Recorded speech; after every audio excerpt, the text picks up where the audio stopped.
வணக்கம், எல்லோருக்கும் வணக்கம். எல்லோரும் சாப்பாடு நேரம் அந்த டைம் பார்த்து இங்கே போட்டிருக்கீங்க. அங்கே சாப்பாடு அந்த பக்கம் எடுத்துகிட்டு இருக்கோம். காது அதாவது வயிற்றுக்கு எதுவும் காதுக்கு ஈயப்படுறோம்னா அது ஈயத்தை தான் உங்களுக்கு தோண்டியே இருக்குது.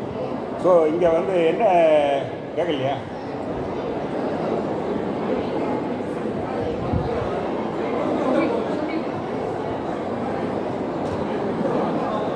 ஹலோ, இப்போ கேட்குதா? எல்லோருக்கும் வணக்கம். இப்போ வந்து அகத்தியர் எனக்கு தரப்பட்ட தலைப்பு வந்து வடக்கும் தெற்கும் அவர் ஏன் மேற்கொண்டார்னு உள்ள ஒரு இதுதான் வந்து இப்போ சொல்கிறேன். அந்த ஆங்கிளில் நான் அகத்தியரை பற்றி என்னெல்லாம் சொல்ல முடியுமோ அதை நான் வந்து சொல்கிறேன்.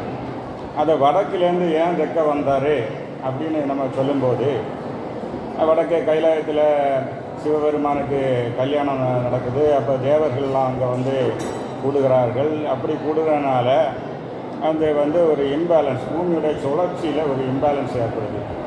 அப்போ இம்பேலன்ஸ் ஏற்படனா அதுக்கு பேலன்ஸ் பண்ணணும். அப்போ அதுக்கு வேண்டி அகத்தி நீ போய் தெற்க போய் போன்னு சொன்னோன்னா இவர் வந்துட்டார்.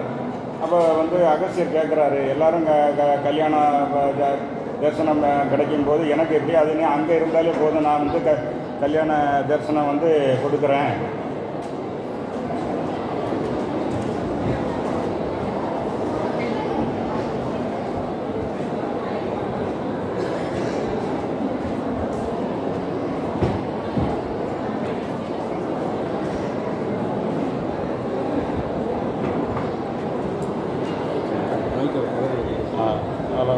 இப்போ கேட்குதா? ஆன் பண்ணு. இப்போ கேட்குதில்ல? ஓகே. இப்போ வந்து இந்த எனக்கு தரப்பட்டுடைய தலைப்பு வந்து வடக்கும் தெற்கும். அதுதான் இது. அகத்தியர் வந்து வடக்கேருந்து தெற்க வந்தார். அதை பற்றி உள்ள பேக்ரவுண்டு அந்த இதெல்லாம் தான் இப்போ சொல்கிறேன். அதை பற்றி உள்ள தகவல்கள் சொல்கிறேன். இப்போ சிவபெருமானுக்கு அங்கே வந்து கைலையில் கல்யாண நிகழ்ச்சி நடைபெறுகிறது. அந்த டைமில் வந்து தேவர்கள் எல்லாம் அங்கே வந்து கூடுகிறார்கள். அப்படி கூடும்போது என்னாச்சுன்னா பூமியின் சுழற்சியில் ஒரு இம்பேலன்ஸ் வருது. அந்த இம்பேலன்ஸை வந்து சரி பண்ணதுக்கு அகத்தியர் நீங்கள் வந்து தெற்க போ அப்படின்னாரு.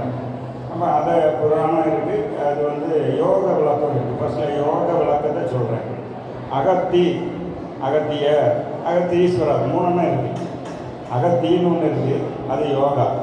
அகத்தியர் அவர் வந்து சித்தர். அகத்தீஸ்வரர்னா அந்த அகத்தியருக்கும் கடவுளான இறைவன். அந்த அகத்தியருக்கு வந்து முதல் குரு வந்து சிவபெருமான் தான்.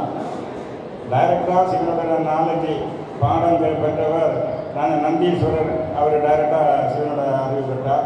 அடுத்தது வந்து இவர் அகத்தியர் பெற்றார். இன்னும் ஜனகாதி முனிவர்கள் தட்சிணாமூர்த்தி வந்து டைரக்ட் நாலேஜ். அது மாத்திரமில்லை, அகத்தியர் வந்து இது பார்வதியிலேருந்து சித்த வைத்தியம் அறிவு பெற்றிருக்கிறார். அது பார்வதி பாசியம் நூல பேரில் நூலாட்டம் இருக்குது. அப்போ முருகன்டையும் அறிவு பெற்றிருக்கிறாரு.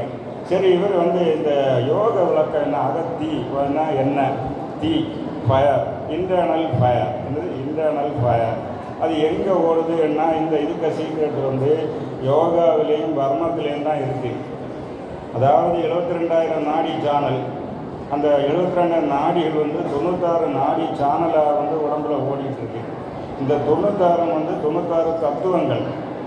அண்டத்தில் உள்ளதெல்லாம் பிண்டத்தில் உண்டு என்று சட்டை முனி சொன்னார். அதே மாதிரி அந்த அண்டத்தில் உள்ள 96 தத்துவங்களும் மனிதன உடம்புல எனர்ஜியாக ஓடுது. இந்த எனர்ஜி எல்லாம் கடைசி பார்த்தீங்கன்னா ஒற்றை சேனலில் சுருங்கி வரும். அது எப்படி வரும்னா 96 நாடி சேனல்லேருந்து அது 48க்கு ஃபோல்ஸ்ஃபுல்லாக வரும். இந்த 48 சேனல்லேருந்து 24 சேனல் வந்து ஃபோல்ஸ்ஃபுல்லாக வரும்.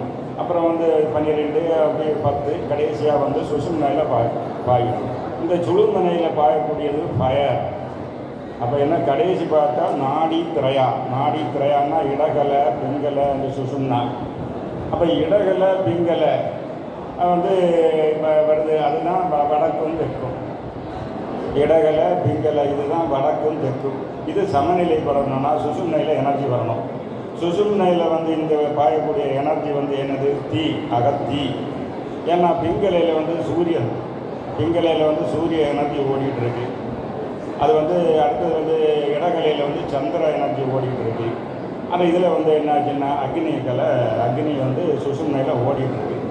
அப்போ இதில் வந்து வாதம் பித்தம் கபம் இதெல்லாம் வந்து சமநிலைப்படுத்தணும்னா இந்த அகத்தி இந்த சுழுமுனையில் வந்து இன்டர்னல் ஃபயர் வந்து உங்களுக்கு வந்து ஆக்டிவேட் ஆனால் தான் சமநிலைப்படுத்த முடியும். இதுதான் வடக்கும் தெற்கும் அகத்தியர் வந்து வடக்கையும் தெற்கையும் வந்தார்னு சொல்லக்கூடிய யோக விளக்கம்.